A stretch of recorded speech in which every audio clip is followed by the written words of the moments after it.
Señores, saludos. Estamos aquí, una entrega más en este espacio Globalizando con Manuel Cruz. Recuerden siempre seguirnos, ¿verdad? A través de esta plataforma Falla Media. Pueden hacerlo a través de Instagram y también haciéndolo en el canal de YouTube.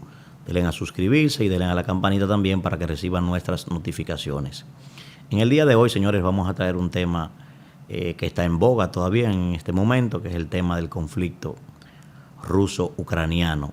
Pero nos vamos a enfocar en este momento en cómo ha cambiado este conflicto bélico, cómo ha impactado y ha cambiado el globo geopolítico, el tablero geopolítico a nivel global en este momento.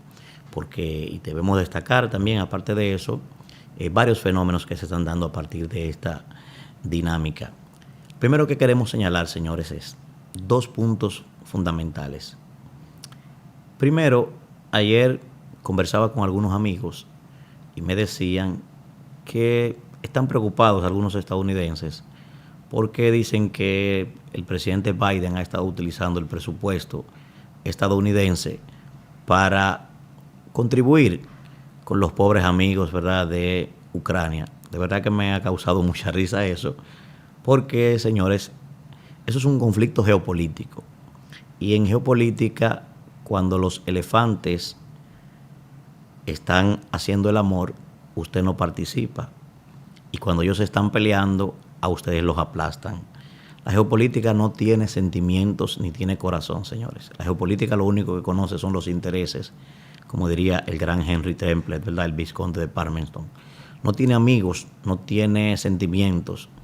Si los Estados Unidos y las potencias occidentales hubiesen estado preocupados por los pobres infelices de Ucrania, hace rato estuviesen metidos en África, preocupados por gente que sí tiene hambre, o hace rato hubiese estado metidos todos en Haití, que hay un gran problema también y una gran hambruna en ese pueblo. Otro punto importante que quiero destacar es el hecho de que no hay un conflicto bélico entre Rusia y Ucrania, para nada. Estamos en presencia, señores, de un conflicto bélico entre Rusia, la OTAN, encabezada por Estados Unidos, en territorio ucraniano. Y obviamente Ucrania como Estado tapón, que es lo que es desde la caída de la Unión Soviética, ha estado sirviendo para esos intereses. Es la única explicación de por qué hoy todavía se mantiene activo y vigoroso este conflicto, sobre todo desde la élite militar ucraniana. Pero, ¿qué queremos decir, señores? Miren, evidentemente que la geopolítica a partir de este conflicto ya no es la misma. Esto ha generado un cambio drástico en el tablero geopolítico global, que desde siempre esta zona ha sido altamente importante. Para que ustedes tengan una idea de lo que estamos hablando, tanto Ucrania como Rusia, como otros países, ¿verdad?, Georgia, Kazajistán, Azerbaiyán, etcétera, forman un arco que es lo que se conoce como el Heartland de la Tierra o la isla corazón. Así la definió el gran maestro Halford Mackinder a principios del siglo XX, que es el autor de esta teoría de que Eurasia es el centro del poder de la Tierra y que quien domine Eurasia entonces estaría dominando también la dinámica global del mundo. Eso siempre ha sido espacio de conflicto desde siempre y por eso es una zona altamente geoestratégica y de vital importancia para los intereses de las potencias. Ese concepto fue más ampliado, ¿verdad?, por el asesor de seguridad nacional de los Estados Unidos, el gran Viernes Brzezinski, y en su obra El Gran Tablero Mundial. Allí él define ampliamente que el gran tablero geopolítico efectivamente es Eurasia, pero además, señores, ¿por qué es tan importante para los intereses estadounidenses y para los rusos esta zona, sobre todo el país de Ucrania? Primero, Rusia tiene algunas debilidades como potencia mundial, y es el hecho de que Rusia no tiene salida a mares cálidos. Rusia proyecta su salida hacia los mares cálidos a través de Ucrania, específicamente en la península de Crimea. Específicamente por esta zona puede potencializar su flota naval y de allí tener salida franca, ¿verdad?, hacia el Mar Negro, hacia el Mediterráneo, hacia el Medio Oriente, etcétera. Pero además, es precisamente a través de Rusia, desde donde siempre, a través de Ucrania, perdón, desde siempre, donde Rusia ha potencializado y ha logrado trasladar sus recursos, ¿verdad? Sobre todo gas, a través de los gasoductos que van hacia toda Europa. De ahí aparece, para quitar un poco de dependencia a esa dinámica, el Nord Stream 1 y posteriormente el Nord Stream 2 para vender gas a toda Alemania. Sin embargo, señores, para los Estados Unidos, evidentemente, que este es un país de alta estrategia para la seguridad nacional de los Estados Unidos y de vital importancia. Asimismo lo definió el gran Brzezinski en el año 1994. Brzezinski, que decía que Estados Unidos debía evitar por todos los medios posibles que los países que antes estaban bajo la influencia de la antigua Unión Soviética, de alguna forma posible volvieran a formar parte de Rusia, porque esto convertiría automáticamente a Rusia en una gran potencia global. Y sobre todo, de manera específica, lo señalaba al propio país de Ucrania, que debía impedirse esto por todos los medios para que la gente entienda por qué es tan importante que Ucrania siga siendo un país tapón, ¿verdad? Pero en el caso de Estados Unidos lo preferiría siendo un estado satélite que pueda representar los intereses de ellos. Todo eso, señores, ya se acaba de cumplir un año, el pasado 24 de febrero, sobre este conflicto que se pensó, en principio, que podía terminar hace tiempo. Hay que decirlo, todos los proyectos que pudiera haber tenido Rusia en Ucrania con este conflicto fallaron. Esa es la verdad. Yo nunca he creído en la tesis de un ataque relámpago, porque todo el mundo sabe que ya Rusia había desplegado una gran cantidad de efectivos militares en su territorio, y eso evitaba el factor sorpresa. Para hacer un ataque relámpago que pudiera terminar en unos 10 días, no podían estar apostados estos militares allí. Pero la verdad es que sí, Rusia necesitaba un ataque que fuera lo más, digamos, efectivo posible y que se terminara rápido para reducir recursos y además lograr imponer sus intereses antes que Ucrania pudiese conseguir esa gran ayuda internacional que ha conseguido en todos los órdenes. Entonces, señores, ¿cómo ha impactado esto en la geopolítica global? Primero, quiero hablar de un cambio en los mercados de los combustibles fósiles. Como todos ustedes saben, Rusia es la potencia energética más importante del mundo. Y por esa razón, prácticamente entre el 55 y 60% de todo el gas que utilizaba Europa, sobre todo Alemania, que tiene una gran dependencia, era Rusia que lo suplía. Esta también es una guerra económica.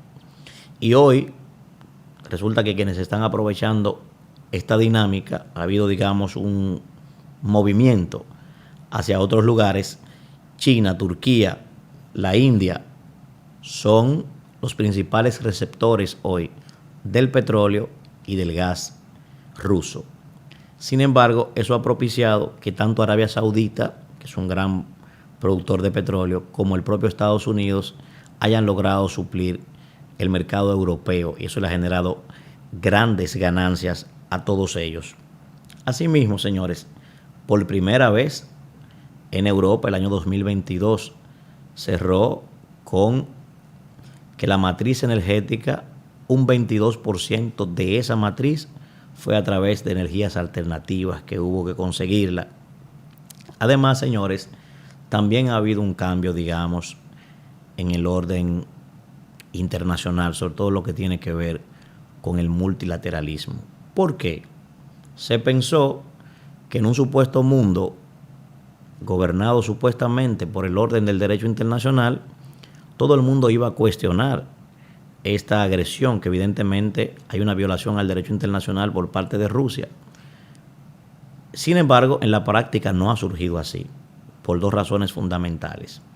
Primero, porque los intereses geopolíticos siempre han estado por encima de las normas y de lo que la lógica demanda en el derecho internacional. Esa es la razón por la que más de 3 decenas de países no han apoyado los intereses ni las sanciones tampoco. La propia América Latina prácticamente no se ha unido a los intereses estadounidenses ni a los intereses de la OTAN para condenar a Rusia. Pero además eso ha propiciado, digamos, la aceleración de dos grandes bloques que se preveían ya que iban a surgir, sobre todo un enfrentamiento entre Oriente y Occidente, encabezado obviamente por China, que es tanto como Estados Unidos como China los grandes ganadores de este conflicto hasta la actualidad. Aunque los rusos no lo van a admitir nunca, este conflicto ha convertido prácticamente a Rusia en un país altamente dependiente de China, cuasi digamos un estado satélite. Además, esto también ha propiciado que otros actores puedan sacar ventaja. Ya mencionaba a Arabia Saudita, mencionaba a Turquía, mencionaba a la India, que ha decidido también ser una potencia global. Pero hay un caso muy particular, señores, solo fíjense el caso de Turquía, lo que se ha podido convertir en un gran jugador de póker. Sin duda alguna, Erdogan es uno de los hombres más inteligentes que tiene la geopolítica regional en este momento. Fíjense, por ejemplo, Turquía le ha propiciado, le ha entregado a Ucrania drones y armamentos militar para que pueda combatir a Rusia. Al mismo tiempo ha bloqueado el paso de los barcos de guerra por el Mar Negro. Pero al mismo tiempo es un gran aliado de Putin, es un hombre que conversa con Putin con frecuencia, pero también está jugando a bloquear el ingreso de Finlandia y de Suecia a la OTAN. O sea, ha estado jugando, digamos, como decimos en buen dominicano, bien con Dios y bien con el diablo. Le ha sacado mucho provecho a este conflicto, esa es la verdad. Otro ingrediente, señores, que hay que destacar en este cambio que ha propiciado en el tablero geopolítico es el resurgir de la OTAN.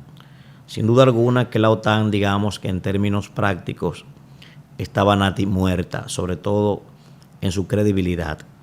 Ustedes recuerdan que el propio Donald Trump en su campaña había prometido que una vez ganara la presidencia iba a sacar a Estados Unidos de la OTAN. Pero además, no sé si recuerdan que cuando Donald Trump fue a la celebración del 70 aniversario de la OTAN, prácticamente allí estaba en un video que se viralizó, tanto el presidente Macron como Justin Trudeau de Canadá estaban burlándose de Donald Trump, siendo este señor el representante de la potencia más poderosa del mundo en la propia celebración de la OTAN. A esos niveles había llegado la credibilidad de la OTAN y el prestigio. Sin embargo, con este error estratégico que me parece que cometió Putin, porque Putin fue el gran jugador de las cartas en el tablero durante 25 años, el que logró sacar más provecho teniendo menos recursos que los demás actores, este error ha resucitado. La verdad es que la OTAN está en su mejor momento en esta oportunidad y eso ha sido parte también de este conflicto. Otro ingrediente que hay que agregarle es el tema de el poder coercitivo que tiene el multilateralismo, entiéndase específicamente el Consejo de Seguridad, que es el organismo más poderoso del mundo. Señores, estamos hablando de que una vez haya finalizado este conflicto, que ojalá pueda ser lo más rápido posible, obligatoriamente, indefectiblemente tendrá que llegar a una discusión sobre una reforma al Consejo de Seguridad de las Naciones Unidas. ¿Por qué? Porque es precisamente este organismo quien tiene la facultad, de conformidad con la Carta de Naciones Unidas, de preservar la paz y la seguridad en el mundo, al precio que sea. Es el único organismo que tiene poder coercitivo en el mundo entero. Sin embargo, resulta que desde siempre, los bomberos, que es como se le pudiera llamar en términos coloquiales a cada uno de los representantes permanentes, al mismo tiempo también son pirómanos. Fíjense que el Consejo de Seguridad no ha podido tomar ninguna medida restrictiva que tienda a preservar la paz y el restablecimiento de la seguridad en Ucrania, porque precisamente el poder de veto que tiene China y que tiene Rusia, China en este caso como aliado, han bloqueado todas esas resoluciones. Entonces, por eso yo pienso que debe venir una discusión sobre esto urgentemente, porque no es posible que usted tenga la facultad de prenderle fuego a una zona y al mismo tiempo usted es el que está llamado a mantenerla, digamos, en tranquilidad, y cuando se quiere tomar medidas contra usted, entonces al mismo tiempo también usted tiene la posibilidad de bloquear esas medidas que se quieren tomar. Otro ingrediente, señores, que ha despertado este conflicto es la proliferación nueva vez del tema militar y nuclear. Hay un temor a nivel global sobre esto. Fíjense, por ejemplo, el propio Putin anunció una suspensión del famoso acuerdo nuclear, el famoso New START, que lo habían firmado el presidente Dmitry Medvedev con el presidente Obama. Anunció una suspensión de este acuerdo, y eso significa en la práctica lo siguiente. A través de este acuerdo, Estados Unidos y Rusia se habían comprometido a tener solamente activas 1.550 cabezas nucleares operativas desplegadas, y también 700 sistemas operativos, ¿verdad? Digamos, tanto a nivel de submarinos como aquellos que estaban en el espacio, y también aquellas ojivas intercontinentales.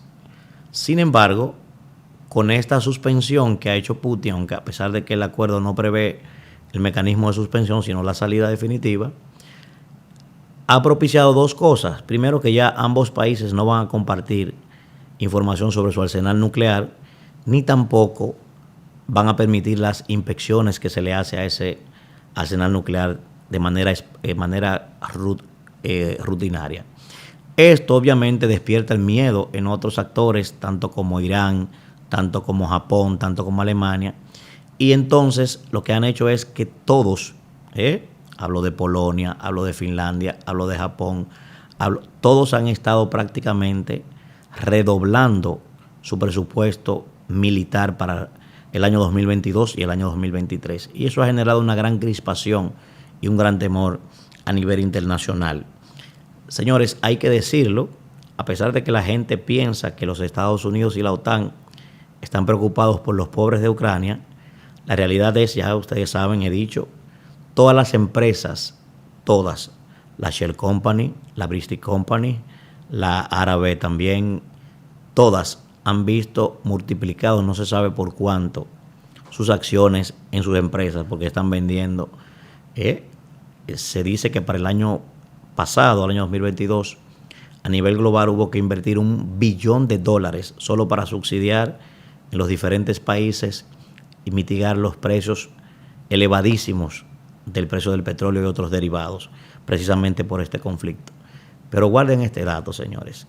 El Departamento de Estado anunció a principios de este año que las exportaciones de armas de Estados Unidos a otros países, fruto de este conflicto, habían crecido un 49%. Eso significa que mientras nosotros estamos en Occidente preocupados por los conflictos, otros están beneficiando de ellos, como ha pasado desde siempre. Los conflictos son un gran ingrediente para la economía y el desarrollo de los países que se benefician de ella. Creo que hasta este momento, ¿verdad?, lo vamos a ver hasta aquí, para después seguir tratando este tema más adelante.